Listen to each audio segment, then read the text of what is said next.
If you were able to convey to an ant the things you know, such that the ant, and if you were able to download, if an ant was able to download your knowledge and truly be fully aware of that understanding, would the ant still build the anthill? Would the ant still follow the other ants? Would the ant still serve the needs of the queen and of the colony?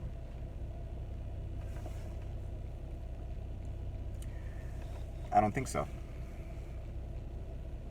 I think knowledge, truth, is often very destructive for that reason.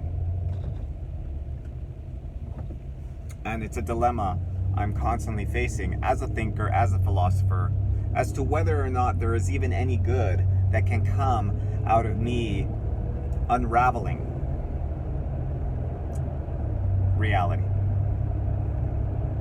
Or am I, by doing so, merely unraveling civilization itself?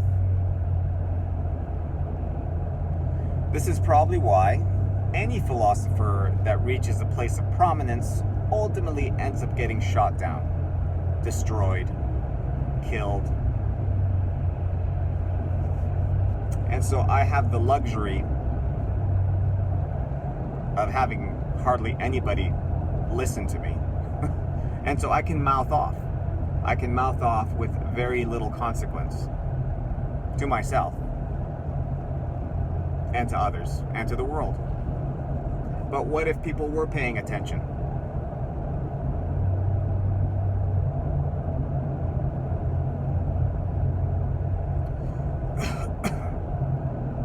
So I often find myself wondering, what is the value of truth? Because I think if we knew the truth fully, we'd find ourselves in kind of a frozen state. We wouldn't know, I don't know if we'd feel the motivation to do a lot of what we do. As people age, they inevitably become clear-eyed, ironically, as their eyes are fading and failing. It's one of the tragedies of age is that the knowledge you have when you're much older, you wish you had when you were younger. But there's a threshold. There's a threshold of knowledge where if you pass a certain threshold, what you're seeing is almost too much. You're seeing too much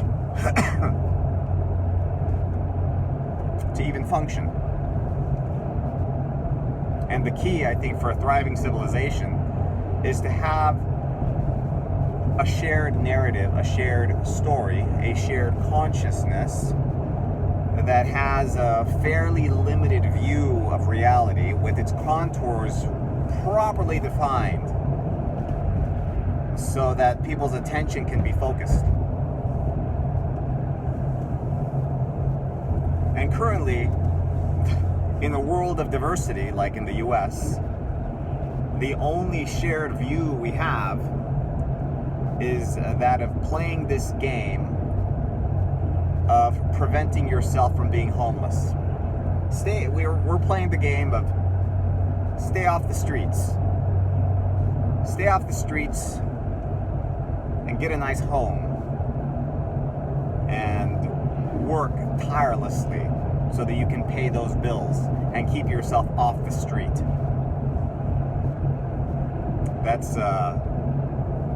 That is what our shared vision seems to have become distilled down to.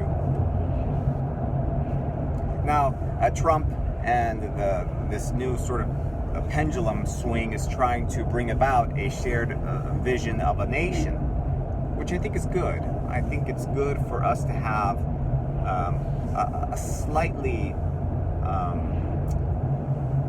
something more that we can share in common with each other. Because without that, we're just individual ants trying to build our own hill. And others, people around us, aren't really our collaborators or friends or colleagues, they're our competitors. So it's we've arrived at a very atomized, shared vision of the world. To expand that a little to include the nation, I think is a move in a positive direction. But it's also false, right? It's also to an extent false. It's an illusion. It's this boundary that we call country is very much a construct. Now it's real. It has real world consequences, but it's still largely a story. It's like the value of money, the value of the dollar. There's a lot there that is purely a construct because the paper itself is worth nothing.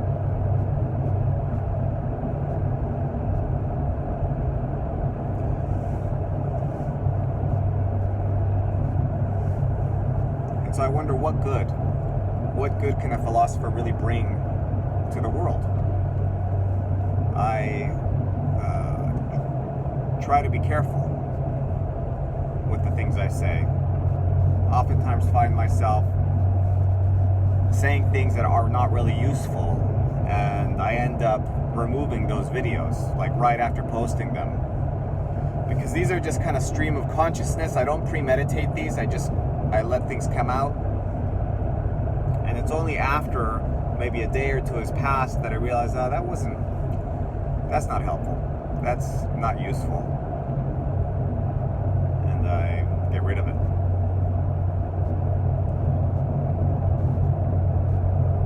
So I'm curious what you think out there.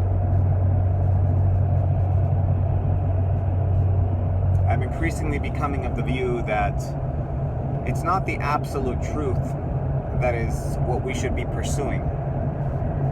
What we should be pursuing is a useful point of view.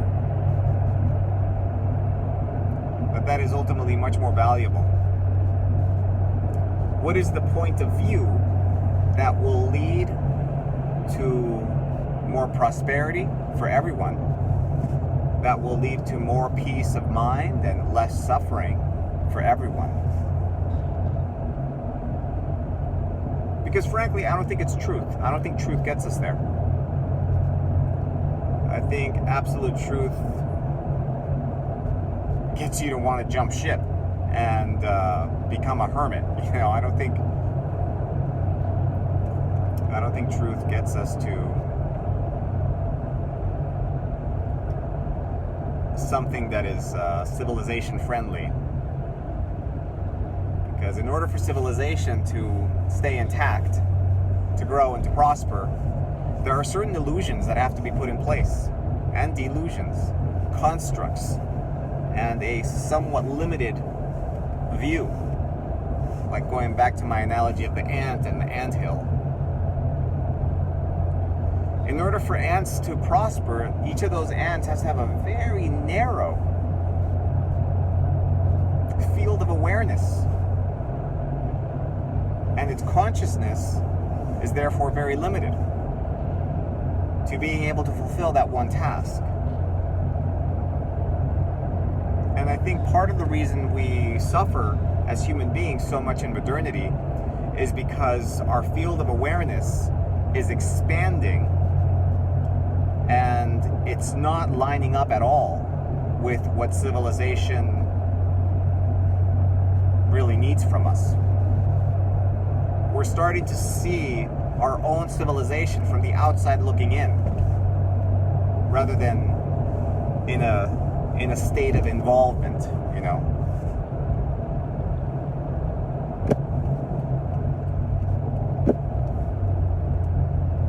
I like that saying by Matthew McConaughey, be less impressed and more involved. You got to be in it. You got to be inside of whatever it is you're doing in order to really be effective at that activity, and also perhaps even to live a fulfilling life. But if you're just looking at things from the outside, being in a state of acquiring impressions of the world or letting the world impress itself upon you, chances are you're not very involved. And you're not really instilling change, and probably not living a fulfilling life. And that's a dilemma for me as a philosopher, because philosophers have classically been very, this is harsh to say, but very useless people. And they may have a lot of insightful, creative ideas and ways of putting things into words that help us understand them. But very rarely do those things lead to constructive outcomes. It's a tough balance, because there is value in that. There's value in decoding life, and therefore being able to live more agentically and more consciously, and to bring about action that is more thoughtful and less reactive.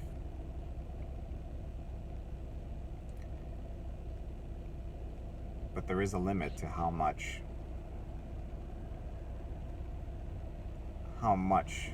one wants to unravel or should unravel reality.